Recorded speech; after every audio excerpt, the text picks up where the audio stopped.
Hey, Shihan Steve here. It's Motivation Monday, and I actually hadn't done it yet, so I just realized I've been over here doing some PDR, that's practice, drill, and rehearse, with Sensei Ken, and I told him, hey, let's take a break and do our Motivation Monday, because I think it was time for a break anyway. Wow, I got a shiny head today. We got a really shiny head today. Anyways, we're doing some great PDR, and I wanted to talk to you today. This morning I wrote a blog early in the morning, maybe some of you have seen it. And I was talking, the subject was who's the master? And I was going to, what I wrote about there was about the subconscious mind being ultimately in control of all we do.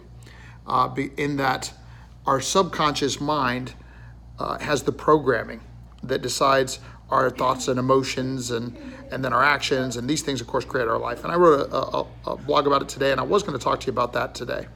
But then some other cool stuff happened this morning. I spent the morning training with my son, Winston. We did both, we worked on some math where he's trying to catch up, and we had a great workout. And he's been actually struggling a little bit with his math. But today, I gave him some word problems that were specifically like based in his real life.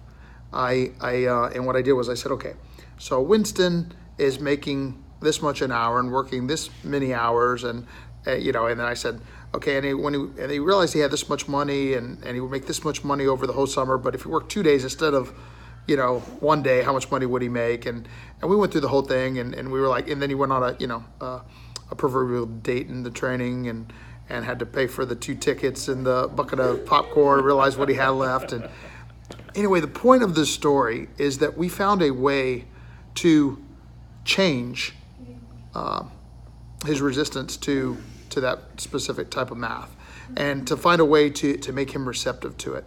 And it got me thinking about the fact that those kinds of pattern interrupts can be applied to anything in our lives. Ironically, it even ties to the conscious mind, subconscious mind thing, doesn't it?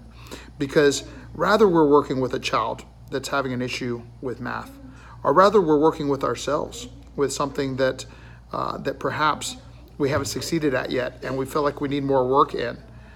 Maybe we need to figure out what creates that pattern, and then create a different pattern interrupt that gets us acting in the way that we want to act. Make sure you read the reprogramming thing this morning too, because ultimately the punchline of that one was that while the subconscious mind is the master for as long as we let it be, the conscious mind decides what we read, what we listen to, who we associate with. And in other words, how we train the subconscious mind to behave. I think between that knowledge and what we just talked about, you can go pick anything that it is that you want to make better this week. Oh, here's another one. I got back to getting up at 6 o'clock in the morning and doing all my personal sharpening stuff before anybody else gets up, and then going and doing all this training with my boys, so that I still start work every day by noon, and the next 8 hours, 9 hours of my day are stronger and more energetic and better because of the first 6. That's another way that we, so figure out what is the thing that I want to make better in my life this week, what I want to get better at professionally, and what I got to do that, or what I want to get better at personally, or the relationship I want to improve, or the physical thing I want to improve, and then figure out what do I have to change in my thinking and or behavior to create a different outcome. Hope this has been useful to you. Hope it's been motivating to you. And we hope to see you here at KMMA Temple Terrace or at the headquarters in Land O'Lakes one day soon. You want to say bye, Ken? Bye.